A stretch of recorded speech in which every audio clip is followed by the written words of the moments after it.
Feeding you too? After you just invited yourself along? You should be grateful for water. The water here is really good, because it's a fancy place. Bet it tastes amazing, huh? I sit at a fancy restaurant where I was supposedly invited, staring at the lonely glass of water placed before me.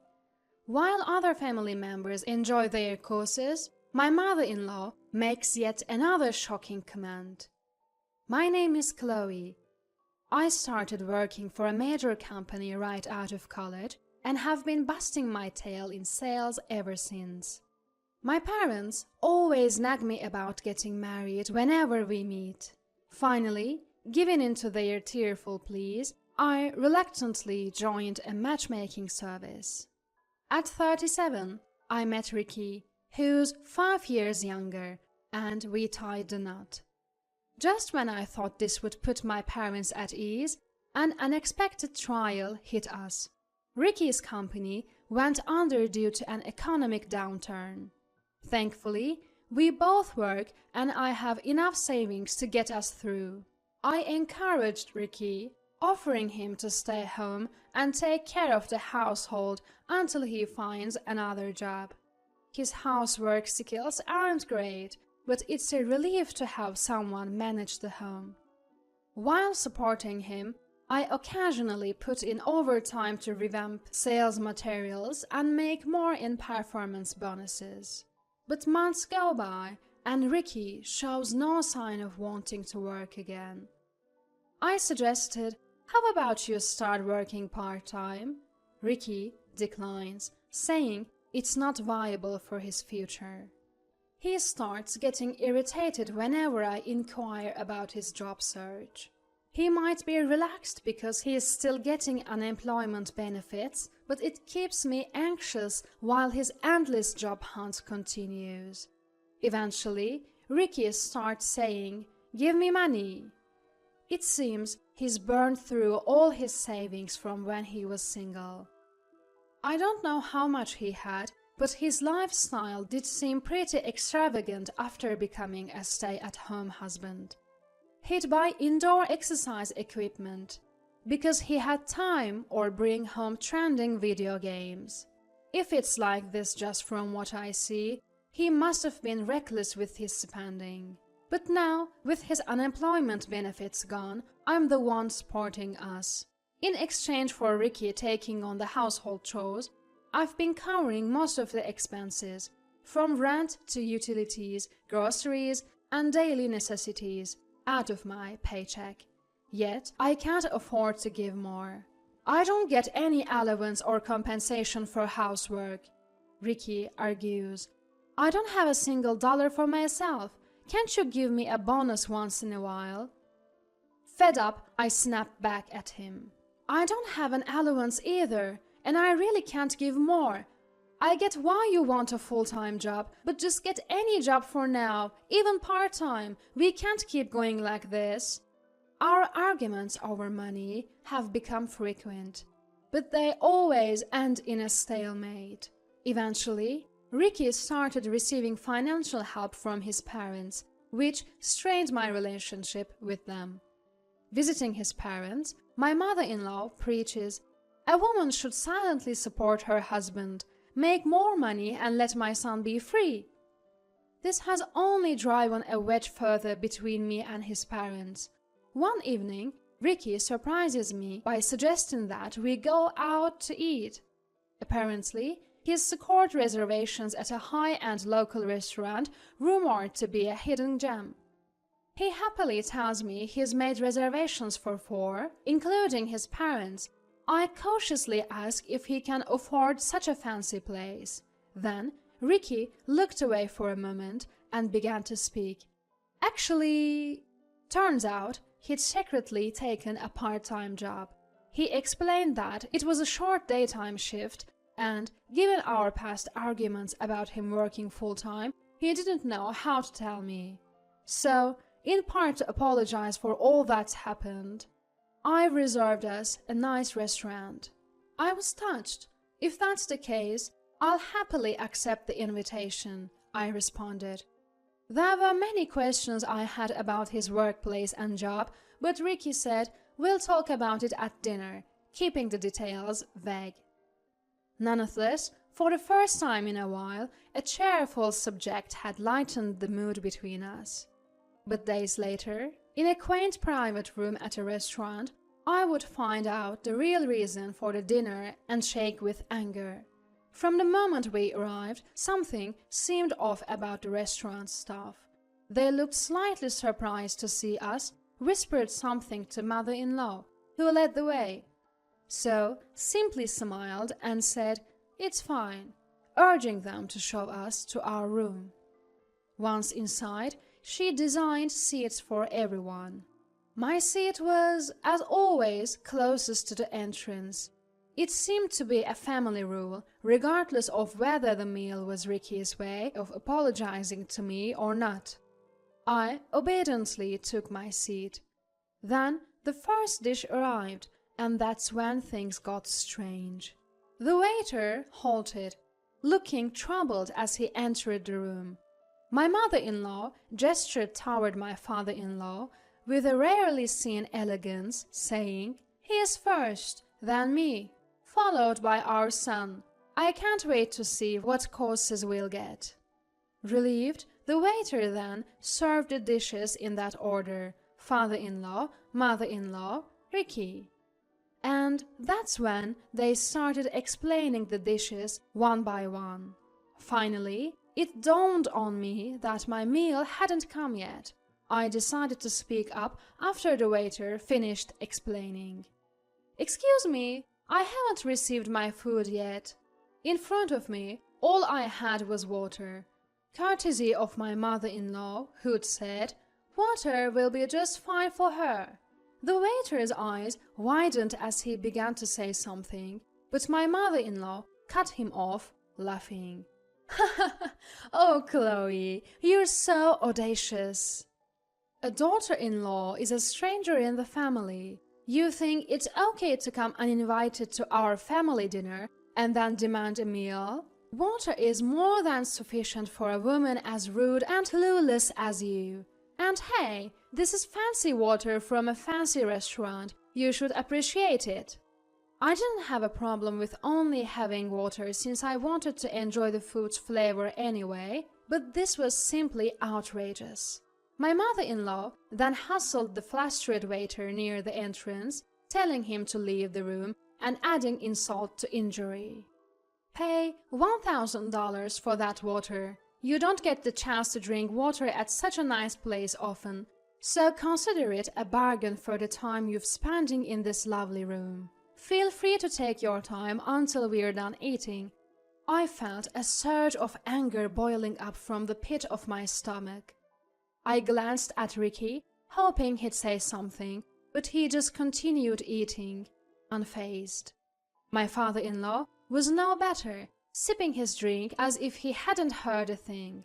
It dawned on me that they'd planned to stick me with the bill from the beginning.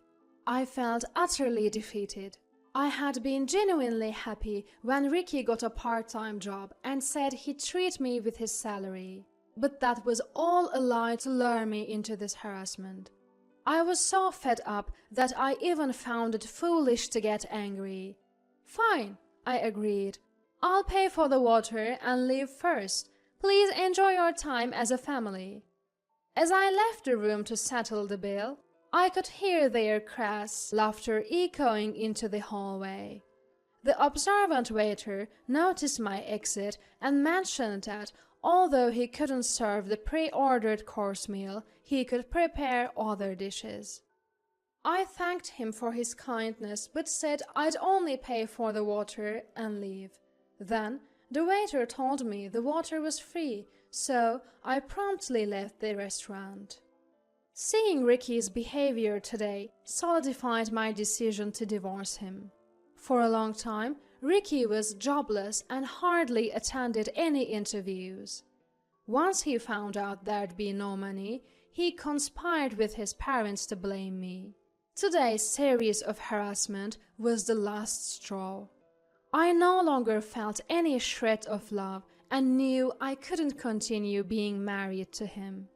As soon as I got home, I started packing, intending to leave everything else behind. My new life would have no trace of Ricky. Reflecting on it, our home was filled with Ricky's hobbies, and I didn't have much stuff anyway. I'd been saving money ever since Ricky's business went under, not knowing how long we'd be financially strained. I dragged the large suitcase I'd used during my college travels and headed to the hotel where I would stay for the night. The next morning, I felt incredibly refreshed as I ate the hotel breakfast before heading to work. It had been ages since I'd enjoyed a breakfast like this. Usually, it's just a slice of toast with no jam or butter due to my tight budget. I was impressed at how hotel services have improved recently. On my way to work, I stopped by the city office to pick up divorce papers from the after-hours window. Although only my part had been filled out, my spirits lifted surprisingly high now that I decided to divorce. It seemed I had been much more miserable in this marriage than I'd initially thought. Shortly after arriving at the office and starting work, I noticed a commotion in the neighboring department. As I continued to work, chatting with a colleague sitting next to me, wondering what's going on, the noise slowly but surely moved closer until it reached our department. "Hey, Chloe, get out here! You think you can run away just because you didn't come home? Mom and Dad say they'll forgive you if you come out now and apologize." I stood up, shocked. I couldn't believe Ricky and my in-laws were actually standing at the entrance of my office. As soon as they saw me, their faces turned even more hostile and they approached me directly. My mother-in-law thrust a receipt from last night's dinner at me. "I told you to pay $1,000 for the water, didn't I? You, the wife of my son, have set a trap for us. What a disgrace!" Ignoring the attention from around, Ricky and mother-in-law yelled at me. While they were doing this, my father-in-law looked around the room with an "I'm not involved" expression, just as he had the day before. I was astounded that they would go to such lengths, even taking time off to harass me like this. But no matter how aggressively they push, I had no intention of giving in. If I'm a stranger to your family, why should I pay for the meal? I don't appreciate being harassed at my workplace. If you keep disrupting, I'll call the police. Upon realizing that I wasn't going to pay, Ricky suddenly lifted a computer monitor from a nearby desk. Mother-in-law, seeing this, picked up a phone and said, "We'll show you what happens when you defy us," and slammed it on the floor. Screams and commotion spread among the female staff, throwing the room into chaos. As a worked-up mother-in-law and Ricky began hurling things with their flushed faces, father-in-law finally spoke. "If Chloe had just paid up, none of this would have happened. Sorry for causing you all trouble. She can clean all this up." He chuckled and apologized to the room. But the strangeness of his demeanor, acting as if nothing was wrong even when his family was breaking the office equipment, became even more evident. People started to move away from him, avoiding any contact. I thought I had to do something. I yelled at Ricky and his gang to stop this chaos. Trying to have a conversation with people so enraged was like talking to a wall. Just as I desperately grabbed Ricky's arm to get him to listen, police officers burst into the room. Apparently, someone from the next department over had called the cops when they started throwing office supplies around. Ricky glared at me. "You called the cops?" he yelled, and punched me in the face. Immediately, 3 officers surrounded him, tackling him to the ground. It was like a scene out of a TV drama. They arrested him on the spot for assault. Later that day, the company's CEO, myself and Ricky's parents all ended up at the police station. The company filed a report for the damaged property. I consulted a lawyer about the harassment I'd been facing, but proving some aspects, like what happened at the restaurant and Ricky's refusal to contribute financially, was tough. My lawyer suggested settling. Negotiations got complicated when Ricky lawyered up, but eventually we agreed to a divorce with no division of assets and a payment for emotional distress due to Ricky's workplace violence. Meanwhile, the assault case wrapped up in 2 quick months, and I received compensation for my injuries. As for the damages to the company, taking legal action wouldn't yield much money and would be time-consuming. More importantly, the company wanted to avoid negative attention, so they opted to settle out of court rather than file a lawsuit, it seems. In the end, they promised to pay a large settlement instead. In the end, Ricky was the only one with a criminal record, but he and his parents owed a large sum of money to me and the company. They somehow covered it with their retirement funds, leaving them practically broke. In a desperate move, his parents called Ricky back home and, through family connections, got him a job at another company. But that didn't last long either. His new employer, unbeknownst to them, had business with my company. By the time their CEO heard the full story, rumors about Ricky's volatile and dangerous behavior had already spread. Encouraged by the boss who values the company's image, Ricky decided to quit his job. Maybe he was already uncomfortable. Suddenly, Ricky moved back home and quit his new job.